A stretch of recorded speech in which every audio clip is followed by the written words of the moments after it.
surprised you? That it was 80 degrees Fahrenheit. Sunny. It was sparkling. I mean, it was a gorgeous day, and somebody said, yeah, it's like this all the time, which I knew was not true. But I remember the visit fondly. And what we did was as I recall, the Prime Minister then invited his counterparts from some of the other Scandinavian countries. Brought together all the Nordic nations. We had all the Nordic nations together, and then we repeated that at a state dinner in Washington. And there were a couple of reasons for that. One of them is that Sweden, like some of the other Nordics, consistently punched above their weight, as I used to say, with respect to international norms, humanitarian assistance, promoting the kinds of values of rule and law and diversity and tolerance and development that I think should serve all of humanity. And the fact that relatively small countries were willing to make large investments, so that I think, as all of you are aware, Sweden consistently, for decades now, has provided 1% of its GDP to foreign aid and development assistance, well ahead of just about every other country on earth. That's the kind of example that you should highlight. And I thought, as I was coming towards the end of my presidency, not just paying attention to the problem children, but also lifting up those who were doing so much good was important. And the alliances and the partnerships that I had with Sweden and the other Nordic countries throughout my tenure really ended up making a difference, both in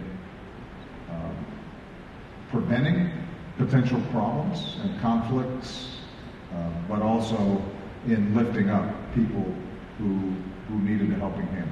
So my biggest memory of that trip was an affirmation of those values that are so important, and that, frankly, we've had a tendency to take for granted. And I think that even at that time, I was starting to see in Europe a certain complacency in defense of liberal, market-based democracies that were focused on rule of law and focused on pluralism and focused on basic human rights. And you could see that trend in which contrary values, a different narrative, a different story about who we are and where the world should go was starting to take hold. And so it was a good time, I think, to try to remind everybody that Europe as a whole, over the last 40 years, what it's achieved in terms of peace, prosperity, is remarkable.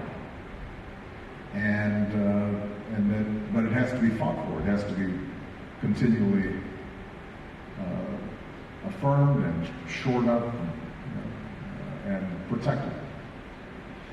One of the greatest gifts you gave my family is sending us here. And it filled me with so many learnings about how one can run society, especially on the innovation side. And that's a lot of what we're gathered here around. How do we support artists, innovators, entrepreneurs to make change? And I realized while I was here, as the kid of immigrants, we're always working night and day. It was about survival, it was about competition. That's a lot of the entrepreneurial drive in the U.S. Here, people start companies because they can. They won't end up on the street necessarily. They have the support to try things and fail. Is there something, of course the U.S. is very different and much bigger, but is there something from that type of spirit, that safety, not just a safety net, but personal safety that we could bring to the U.S.? Well, look, we've got a lot of terrific business leaders here, many who I've known for some years.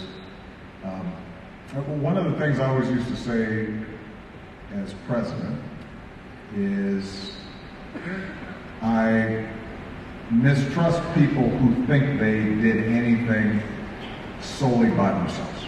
Because I know from my own experience that a lot of people helped me become successful.